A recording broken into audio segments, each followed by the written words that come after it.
గోరంట్ల మాధవ్కు మరో షాక్ తగిలింది. మాధవ్పై మరో కేసు నమోదైంది. వైసీపీ కేంద్ర కార్యాలయంలో జరిగిన ప్రెస్ మీట్లో మంత్రి నారా లోకేష్పై అనుచిత వ్యాఖ్యల కారణంగా ఆయనపై కేసు నమోదైంది. తాడేపల్లి పిఎస్లో గోరంట్ల మాధవ్పై కేసు నమోదు చేశారు. నిన్న ఎస్పీ కార్యాలయం వద్ద రభస సృష్టించిన కారణంగా ఇప్పటికే గోరంట్ల మాధవ్ను పోలీసులు అదుపులోకి తీసుకున్నారు.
మాజీ ఎంపీ గోరంట్ల మాధవ్కు మరో షాక్ తగిలింది.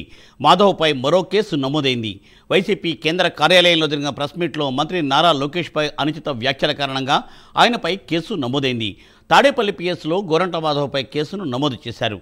నిన్న ఎస్పీ కార్యాలయం వద్ద రభస సృష్టించిన కారణంగా ఇప్పటికే గోరంట్ల మాధవ్ను పోలీసులు అదుపులోకి తీసుకున్నారు.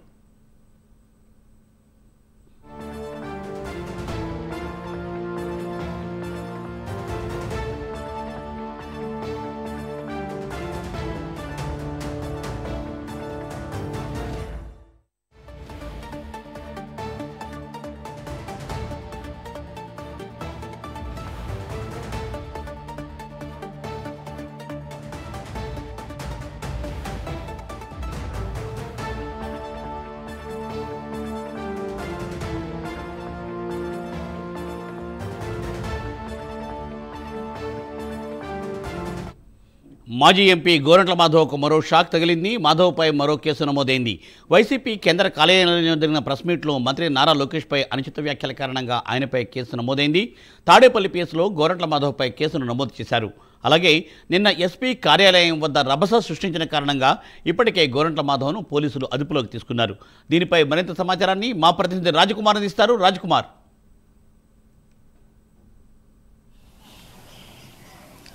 మూర్తి, ముఖ్యంగా ఏదైతే మాజీ ఎంపీ గోరంట్ల మాధవ్కి సంబంధించి కూడా పోలీసులు ఇప్పటికే ఆయన్ని అదుపులోకి తీసుకున్నారు. ఈ నేపథ్యంలో గోరంట్ల మాధవ్కి సంబంధించి కూడా చాలా కీలకమైనటువంటి అంశాల మీద ఆయన రెండు అంశాల మీద ప్రధానంగా కూడా అరెస్ట్ చేసినట్టు తెలుస్తూ ఉంది. ముఖ్యంగా ఏదైతే గోరంట్ల మాధవ్కి సంబంధించి నిన్న ఎస్పీ కార్యాలయంలో జరిగినటువంటి రసాబస కారణానికి సంబంధించి కూడా గోరంట్ల మాధవ్ని ఇప్పటికే పోలీసులు అదుపులోకి తీసుకున్నారు. వీటికి సంబంధించి కూడా ఏదైతే అటు ఐటీడీపీ కార్యకర్తగా ఉన్నటువంటి కిరణ్ పైన దాడి చేసేటువంటి యత్నం చేసేటువంటి గోరంట్ల మాధవ్ ప్రయత్నం చేశారు. ఎందుకంటే అటు ఇప్పటికే కర్నూలు జిల్లా పతికొండకి సంబంధించి కూడా గోరంట్ల మాధవ్ ఆ నియోజకవర్గ ఇన్ఛార్జిగా వెళ్లాలనేటువంటి యోచనలో గోరంట్ల మాధవ్ ఉన్నారు. ఇందుకు సంబంధించి కూడా అటు జగన్మోహన్ రెడ్డి కంట్లో పడేటువంటి విధంగా ఏదో ఒక కార్యకలాపాలు నిర్వహించాలని గోరంట్ల మాధవ్ ఇప్పటికే అనుకున్నారు. అందుకు అనుగుణంగా ఇటువంటి కార్యక్రమాలు చేస్తే ఖచ్చితంగా జగన్మోహన్ రెడ్డి దృష్టిలో పడతాము, తాను అనుకున్నటువంటి విధానం చేయించినటువంటి అవసరం ఉంటుందని గోరంట్ల మాధవ్ ఊహించినటువంటి నేపథ్యంలో ఇప్పటికే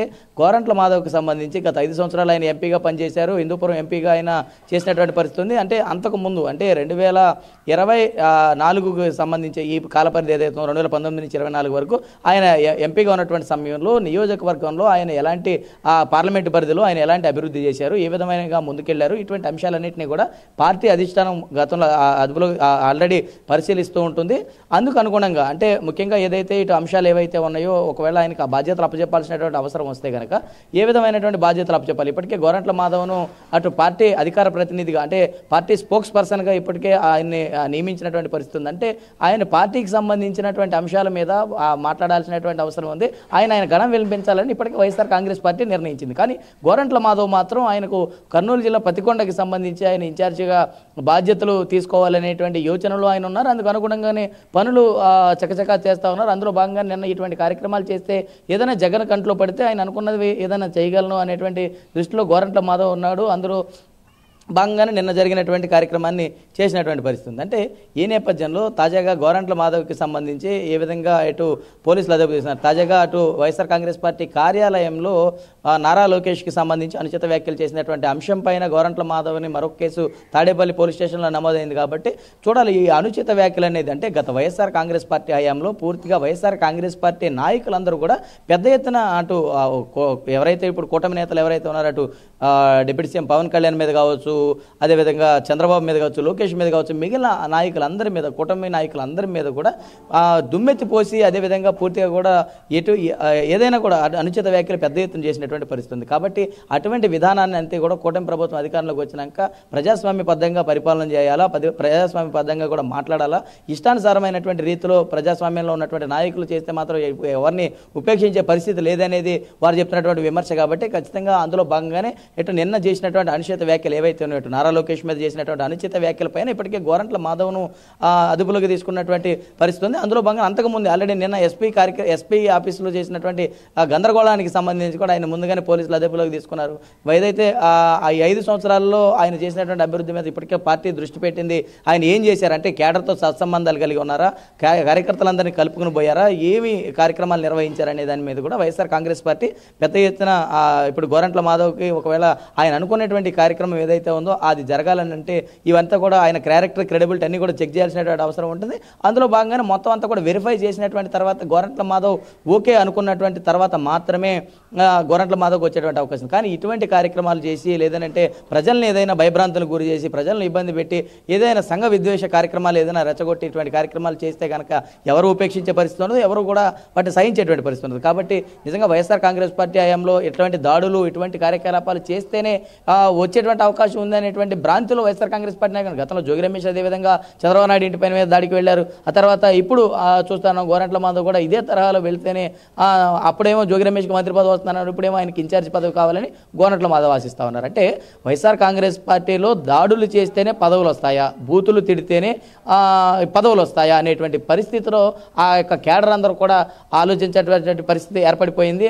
ప్రజలందరూ కూడా నిజంగానే గత 5 సంవత్సరాల్లో కూడా వీళ్ళు చేసినటువంటి దూషణలు కావచ్చు, వీళ్ళు చేసినటువంటి కార్యక్రమాలన్నీ కూడా ప్రజలందరూ కూడా గమనించారంటే ఎవరు గతంలో రాజకీయాల నాయకులు అనేక మంది రాజకీయ నాయకులు చూశారు. ఏ రాజు కూడా ఈ విధమైనటువంటి వాక్చాతుర్యం కానీ ఈ విధమైనటువంటి భాష ఈ విధమైనటువంటి ఏవి కూడా గతంలో ఉండేవి కాదు. ఇప్పుడు అసెంబ్లీలో కావచ్చు బయట కావచ్చు ఎలాంటి పదజాలం వాడుతున్నారంటే అందరూ కూడా సభ్య సమాజం కూడా తలదించుకునేటువంటి పదజాలం వాడుతున్నారు. కాబట్టి అటువంటి విధానాన్ని అంతా కూడా స్పష్టి చెప్పి పూర్తిగా కూడా ఒక హుందాతనమైనటువంటి అసెంబ్లీ ప్రాంగణం, ఒక హుందాతనమైనటువంటి రాష్ట్రం ఏదైనా అంతా కూడా ఒక మంచి విధానంలో పోవాలనేది కూటమి ప్రభుత్వం లక్ష్యం.